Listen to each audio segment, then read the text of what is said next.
titles now in the WWE right now. You were brought into the WWE as the $1 Million Man, and there were a number of guys who actually wanted to play the $1 Million Man gimmick, and I had the opportunity to interview one of the candidates who actually were brought up to play that gimmick. And Pat Patterson came to you and said that Vince McMahon believed you were probably the only one who had the ability to play the $1 Million Man gimmick. What was that feeling like when you were selected as the number one candidate to be the $1 Million Man? Well, obviously, I was, pleased. I had worked there in '79, and they knew that I could wrestle. Pat Patterson and I were good friends, and Pat and I know that Pat speaks all the time. One of his favorite matches, he said, was the match that he had with me in Madison Square Garden for that title, for the Intercontinental title, and so I had a rapport with him, and they knew that my character as a heel character in Mid-South was one that was very arrogant. And so, you look at the arrogance of my character, the way I carried myself as a heel character anyway, it fit the role. I don't, and I didn't, I don't know, that's funny. I don't know who else they interviewed for it. Great stuff. Who else did they interview for that position? I can't remember. They interviewed a few people, I believe, according to the information on the internet, but I'm not exactly, up on the internet information all that well. Okay. But you had the $1 Million Championship. What was that like, carrying that belt around, and who came up with that idea? That idea was at the office, basically Vince McMahon. The whole idea is that as the $1 Million Man, I'm so filthy rich that I don't need the WWE title. I don't have to. In other words, with my money, basically what my character was saying was that because of my wealth, I could create my own title that would be far more desirable than any other. And it was just it was a perfect fit for me because titles in pro wrestling really are just a prop. I mean, they basically it separates the the top guys, I guess, sometimes from the middle of the card guys, whoever the top guys are and whoever's facing those top guys, but the $1 Million belt basically was a play off of my character. Here's a guy that is so arrogant that he's going to go out, he's going to have his own belt made, he's going to wear it every day, and laugh at the WWF title. And it was a perfect fit for me. It was a perfect fit for you, and no doubt it will always be remembered as something legendary. And you had a bodyguard named Virgil. Do you still keep in contact with Virgil? I remember seeing you and Virgil together. Are you guys good friends? Yeah. Every now and then we get we get together on the phone and we visit. We sure do. Great. And there have been on numerous occasions we've been at autograph signings together. Great stuff. So you still go to autograph signings and different things. Do you find them much different from when you used to do them back in the 80s and early 90s? What's that? Do you find them different, like autograph signings from when they were like? Do you find them different from when you used to do them back? Well, I find them different. They back in the back in the early 80s, you didn't have too much of that.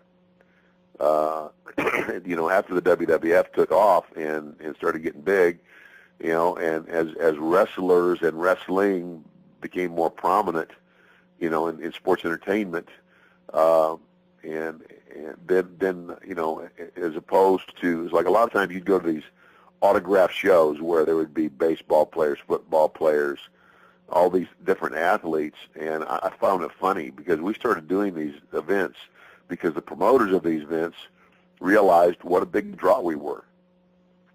And it was amazing sometimes to go in and you'd have very well-known athletes from football and baseball sitting there, at their booth, but the line would be out the door for the wrestlers. I thought that was kind of humorous. The thing about wrestling is that it's year-round. it's not seasonal. Football has a season. Basketball, baseball, all those sports have a season. Wrestling doesn't have a season. It's year-round. And when you watch wrestling, you're seeing that person. You're seeing his face close up. You're hearing him talk. And in most sports, though, you're not, you don't get to know the characters like you do in wrestling. And I think that's the difference. Great stuff. You had an angle where you actually tried to purchase the WF Championship from Hulk Hogan, and you had Andre the Giant involved with you in that angle. Do you have any great Andre the Giant stories that you'd like to share with us? You can pick one and tell us if you like her. The greatest Andre the Giant story I have is the one, and it's in the book, and it's so funny because we made a trip to Japan. And, it's a 14-hour flight. We get to Japan. We go to the hotel. We drop our bags, and we're going to go back down, and we're going to eat, and everybody's, scattered. We're not all on the same floor. And so I go to the elevator, push the button, open the door. There's Andre. I get on the elevator, and we start down, and every floor we stop. And every time the door opens, more people get on. You have to understand in the Japanese culture, what you and I think is a full car, or a full train, or a full room. It's not the same over there because there's so many people and so little space. So these people just kept getting on, and the big man was getting irritated. So he just reaches over and just kind of taps me on the leg. And I looked up at him, and when I did, he winked at me. So I thought, uh-oh, something's up. Big man's about to do something. Yeah. Well, he did. He, in layman's terms, cut the loudest, longest fart I've ever heard in my life. And I mean, it just kept going, like forever. and then right after that, you hear this giant going, ho, ho, ho. I mean, he was belly laughing. But as you looked around, all of those Japanese people, it was like it turned them to stone. They just froze in their place. They looked straight ahead. It was like they were in shock. They couldn't believe this big guy did that. But I'm going to tell you something. When that door opened again, it was like the Exodus. They all scattered. I mean, I'll never forget as long as I live. It was hilarious. Unbelievable. Now, you, of course, had the opportunity to work with Hulk Hogan. What was it like seeing Hulk Hogan get as big as he did for the WWF, of course?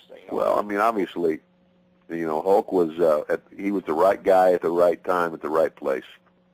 And, here's a guy that had this, he had this, a big guy who was extremely well built and put together, and he had charisma.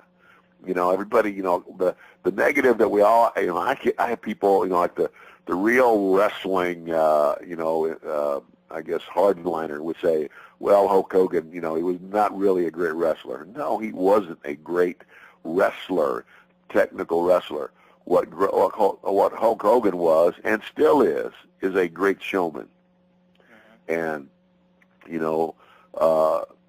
in any field, you have to recognize what your attributes are. You have to recognize what your gifts, what your strengths are, and what your weaknesses are, and you work toward your strengths. And Hulk was one of those guys who was able to capitalize on his strengths. And people ask me other things. They go like, well, who did you love wrestling? Who were your favorite opponents? And and I say, well, Hulk Hogan was my favorite opponent. And they go, well, Hulk Hogan, well, he wasn't really a great wrestler. I said, yeah, but what was I in the wrestling business to do? Make money.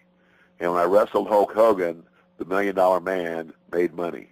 Of course you did. More money. Have you had a chance to see Hogan's Celebrity Championship wrestling? Yes, I have, and I'm not impressed.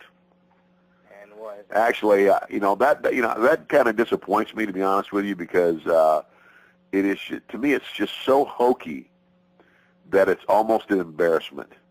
Do you understand where I'm coming from? Yes. And I think that most people feel just like I do. It's like, here you were the top of the heap, and you got this big fat butterbean out there, and what's the guy's name? The basketball player. I don't know. I can't remember his name now. NBA, but anyway, every time I've seen that, it's just I don't know, it's just so hokey. It's so poorly done that to me it's an embarrassment. I don't know why he would want to do that. If you were a trainer on that show, like some of them are, what would you teach some of the young people on Hogan's Celebrity Championship Wrestling? What would you? Well, here's the thing. When number one, you need to get a trainer that knows something. Right. Brian Knobbs is not the guy you want training somebody to wrestle, because Brian Knobbs is not a great wrestler. Now, Brian Knobbs is a character, but he's not a great wrestler. To me, the thing about wrestling is you try to. It's kind of like if you go to a movie. When you go to a movie, you are entertained by that movie, and if you're watching actors that are really good, then what those actors do is they make it and they present it to you as believable as it can possibly be. Correct? Yeah. In other words, if the guy is like, did you see the movie The Gladiators? Gladiators. So. Yeah. Okay. Mm-hmm. Well, what was the guy's name? Russell Crowe. Russell Crowe was the gladiator, but the heel, Maximus, the heel emperor was played by Joaquin Phoenix, Mm-hmm. and he was a great heel. I mean, you hated that guy. You think you look at that guy and you go, and he was, to me, that's a perfect heel, because you knew, number one, he was cunning, and he was a cutthroat guy, and he was a coward. That's a perfect heel. Anyway, but those movies that really grab you, they grab you because the actors are so good that they draw you into the story. And even though you know it's not real, for that period of time, you're suspended in that place where you're into the story that becomes real to you. That's what good wrestling is like as well. And that stuff that they're doing on I don't know what it airs on in Canada, but it airs on the country music channel here, and it's terrible. I don't even know why it's on the country music station when really country